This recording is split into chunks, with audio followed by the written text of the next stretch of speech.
Salut à tous, c'est Adbrick, j'espère que vous allez tous très bien. Aujourd'hui on se retrouve pour une review que j'attendais. Dans mon vlog qui va sortir dans pas très longtemps, où il y aura l'achat de cette boîte finalement.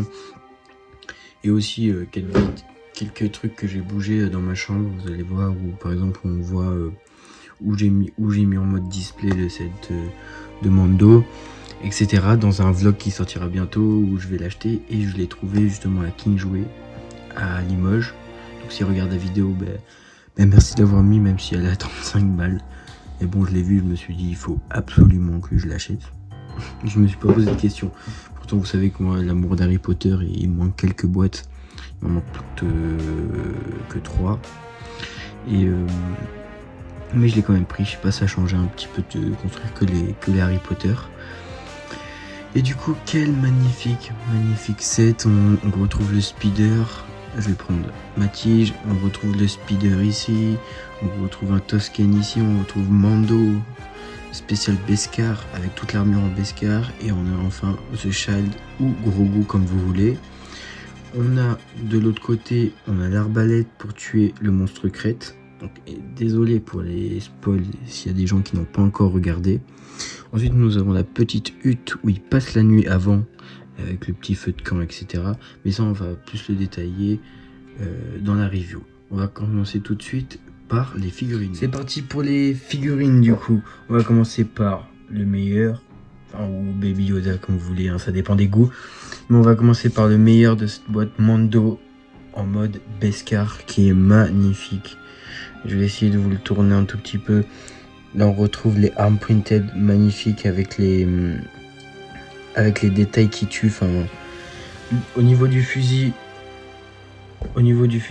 pièce marron ici, c'est bizarre. Enfin, les couleurs ne vont pas trop. Ici on retrouve couleur noire, alors qu'il me semble que c'est gris dans le film, enfin dans la série pardon.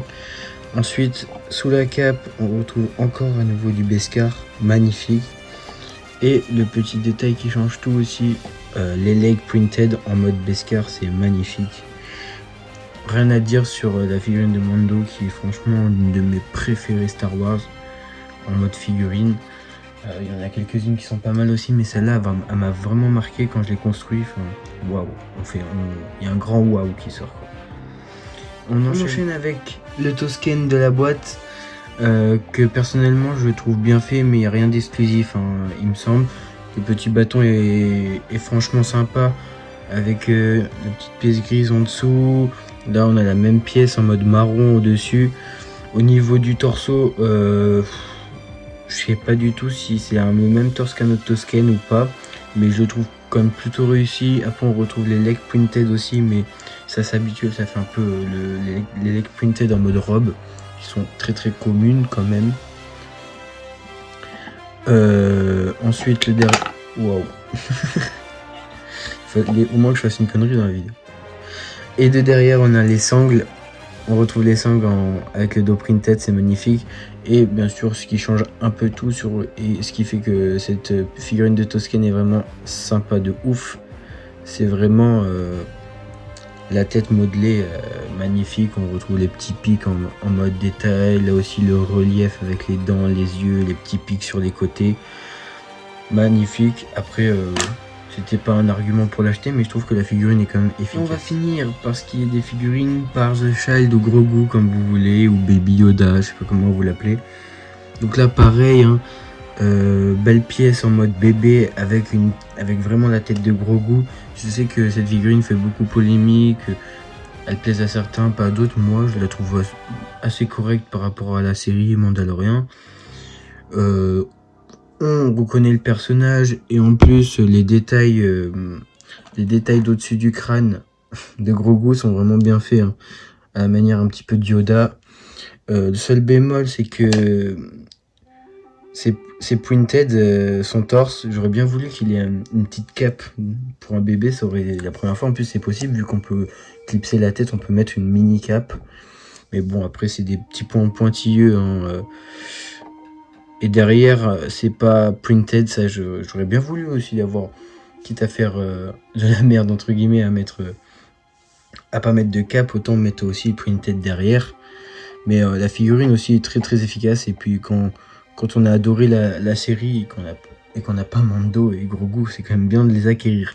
On va passer tout de suite au décor et au vaisseau, etc. Au niveau du décor et des pièces autour, dans un premier temps, on retrouve la petite cabane où il passe la nuit avant de passer à l'attaque sur le Dragon Crate. Et donc on retrouve ici un système pour ouvrir la cabane, comme ceci. Hop, attention de ne pas tout casser, d'ouvrir comme ça. Et on peut aussi l'ouvrir en mode comme ça. Donc on peut la mettre un peu comme on veut, avec les petites pièces comme ça. On peut tout relever. On a le halo central aussi qui est super bien fait. On a le petit feu de camp ici qui est fait. J'aurais bien voulu qu'il fasse un feu de camp en mode un peu treehouse avec les baguettes d'Harry Potter. C'est vraiment pas mal. Ici on retrouve le petit bouillon. Je vais vous prendre le petit bouillon fait pour Grogu. Sinon en détail il n'y a pas grand chose. Je trouvais juste sympa l'architecture de la cabane quand on la ferme. Moi je suis pas très fan ouvert. Et je suis pas très fan parce que ça fait que de se péter, donc je vous conseille pas de le faire tout le temps. Mais j'aime vraiment bien en mode fermé, dans un coin comme ça, si vous faites un display un peu sable ou un peu Tatooine, etc. Ça peut être sympa à mettre. Donc voilà, j'aime beaucoup cette cabane. Après, elle est un peu pauvre en détail, comme je l'ai dit tout à l'heure, mais ça passe. On passe ensuite au speeder de Mando. Donc on retrouve bien l'esprit d'un speeder. On le regarde, on sait tout de suite que c'est un speeder, il n'y a pas de souci là-dessus. On peut mettre la figurine de Mando. Attendez, je dois enlever son fusil. Hop. On peut mettre la figurine de Mando comme ceci. Normalement, ça veut bien se mettre. Hop. J'ai un petit peu galéré. On peut mettre la figurine de Mando comme ceci. Je vais pas l'accrocher au truc, mais vous avez compris. Ensuite, en fonctionnalité aussi, on peut mettre Grogu comme ceci dans la petite pièce en plastique faite exprès pour lui. Hop, on clique dedans et on peut faire la scène où il se balade avec Grogu et qu'il est dans le petit sac. Ensuite, on tourne le speeder. On retrouve un petit sac malheureusement qu'on ne peut pas ouvrir. Mais j'aime beaucoup la pièce également. Ça fait un petit sac de rangement. Ce que j'adore sur ce speeder, c'est qu'ici on retrouve du gribbling un petit peu. C'est très comment dire, c'est très agréable à la construction, parce que moi j'adore faire du gribbling. Donc il n'y en a pas beaucoup, mais c'est quand même hyper cool à faire pour un petit set. On retrouve aussi pas mal de détails ici. Petit bémol, la pièce orange ici, je sais que c'est peut-être rapport avec le film, mais je suis pas fan, je trouve que ça casse un peu la lancée du speeder. On retrouve les tiges, c'est assez bien fait. Après on retrouve l'esprit du speeder, c'est ça le plus important. Mais voilà, j'adore aussi le speeder. Et sans cut, on va passer directement à la fameuse arbalète. Donc aussi qui est hyper bien faite, mais quand je l'ai construit, putain, par rapport à la série, j'ai pas capté tout de suite ce que c'était. Je crois que c'est un espèce de speeder aussi, j'ai pas compris. C'est vrai qu'il faut quand même... Après les pros ont reconnu direct peut-être.